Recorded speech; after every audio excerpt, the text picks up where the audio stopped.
ശ്രീ ബാബു, നമുക്കറിയാവുന്നതാണ് നെന്മാറ ഇരട്ട കൊലപാതക കേസുണ്ടായപ്പോൾ വലിയ തോതിൽ ഈ സംവിധാനം തന്നെ വിമർശിക്കപ്പെട്ട ഒരു പശ്ചാത്തലമുണ്ടായിരുന്നു. പക്ഷേ ഇപ്പോൾ സജിത കൊലപാതക കേസിൽ ചെന്താമര കുറ്റക്കാരനാണെന്ന് കോടതി വിധി പറഞ്ഞിരിക്കുന്നു. ആ വിധിയിൽ വളരെ വളരെ വളരെ സന്തോഷിക്കുന്നു ഞാൻ. കാരണം അവനൊരു കൊടും കുറ്റവാളിയാണ്. കിട്ടാവുന്ന ശിക്ഷയുടെ പരമാവധി ശിക്ഷ അവന് കിട്ടണം എന്നാണ് ഞാൻ ആഗ്രഹിക്കുന്നത്, വ്യക്തിപരമായി പോലും.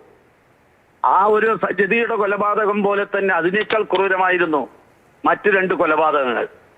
അതുകൊണ്ട് തന്നെ 3 കൊലപാതകങ്ങളും അയാളെ ശിക്ഷിക്കപ്പെടുക മാത്രമല്ല, എത്ര കണ്ട് ഇന്ത്യൻ പീനൽ കോഡ് നിയമപരമായി എത്ര കണ്ട് ആ കൊടും കുറ്റവാളിക്ക് ശിക്ഷ ലഭിക്കാൻ കഴിയുമോ അതുവരെ കൊണ്ടുപോകണം എന്ന അഭിപ്രായം തന്നെയാണ് ഞങ്ങൾക്കുള്ളത്. ശ്രീ കെ ബാബു, എനിക്ക് കേൾക്കാം. ശ്രീ കെ ബാബു, ഇന്നിപ്പോ ഈ കുഞ്ഞുങ്ങൾ 2 പേരും, സജിതയുടെയും സുധാകരന്റെയും മക്കൾ 2 പേരും രാവിലെ മാധ്യമങ്ങളോട് സംസാരിക്കുമ്പോൾ അവർ ഈ കോടതിയിൽ വിധി കേൾക്കാനും എത്തിയിരുന്നു. അവർ പറഞ്ഞത്, ഞങ്ങൾക്ക് ഇയാൾ ജയിലിലുണ്ട് എന്നറിഞ്ഞാൽ പോലും ഈ ഭയം മാറില്ല എന്നുള്ളതാണ്. പൂർണ്ണമായ ഏറ്റവും കടുത്ത ശിക്ഷ തന്നെ ഇയാൾക്ക് വേണമെന്ന ആവശ്യം കൂടിയാണ് അവർ മുന്നോട്ട് വെക്കുന്നത്. നമുക്കറിയാം, അമ്മയും അച്ഛനും വളർത്തിയ മുത്തശ്ശിയും അടക്കമുള്ളവരെല്ലാം കൺമുന്നിൽ നഷ്ടപ്പെട്ടു പോകുന്നത് കണ്ട 2 കുഞ്ഞുങ്ങളാണ്. അതെ, അവരുടെ ദുഃഖത്തെ പോലെ തന്നെ ഞങ്ങളും അതിൽ ദുഃഖം, ആ മരണപ്പെട്ടു പോയതിലുള്ള വിഷമവും വേദനയും ഉണ്ടായിരുന്നു. അന്ന് ഞങ്ങൾ പറഞ്ഞു, ഈ അന്വേഷണം കുറ്റമറ്റ രൂപത്തിലാവും.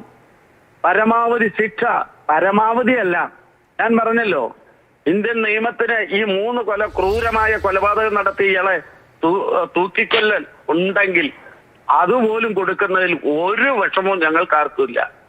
അതല്ല, ആ കൊടും കുറ്റവാളി ഈ സമൂഹത്തിന് ഉണ്ടാക്കി വെക്കുന്ന ഭീഷണിയും ഭീതിയും അത്ര കണ്ടാണ്. അതുകൊണ്ട് തന്നെ അതിപ്പോ ഞാനിങ്ങനെ പറഞ്ഞിട്ടുണ്ടെങ്കിൽ ഈ വാർത്ത എങ്ങാനും ആ മറ്റേ കക്ഷി ചെന്താമര കേട്ടാ പിന്നെ അവന്റെ ലക്ഷ്യം എന്നെയും കൂടെ ആയിരിക്കും. എനിക്കതിലൊരു ഭയപ്പാടൊന്നുമില്ല, ഒരു ഭയപ്പാടുമില്ല. പക്ഷെ ഇത്തരം കുറ്റവാളികളും കൊടും കുറ്റവാളികളും ഈ സമൂഹത്തിന് വലിയ അപകടമാണ്. അത് ബഹുമാനപ്പെട്ട നീതിന്യായ കോടതി കണ്ടെത്തിയിരിക്കുന്നു എന്നതിൽ അതിയായ സന്തോഷമുണ്ട്. പരമാവധി ശിക്ഷ ഇതിലും ഇനി വരാൻ പോകുന്ന 2 കേസിലും കിട്ടുന്നതിന് വേണ്ടി ഏതറ്റം വരെ പോകാനും ഞങ്ങളും തയ്യാറാണ്. ശരി, വളരെയധികം നന്ദി Shri K Babu. Nenmara MLA Shri K Babu ആണ് നമ്മളോട് പ്രതികരിച്ചത്. പരമാവധി ശിക്ഷ ചെന്താമരയ്ക്ക് കിട്ടണം എന്നുള്ളത് തന്നെയാണ് അദ്ദേഹവും ആവശ്യമായി മുന്നോട്ട് വെക്കുന്നത്.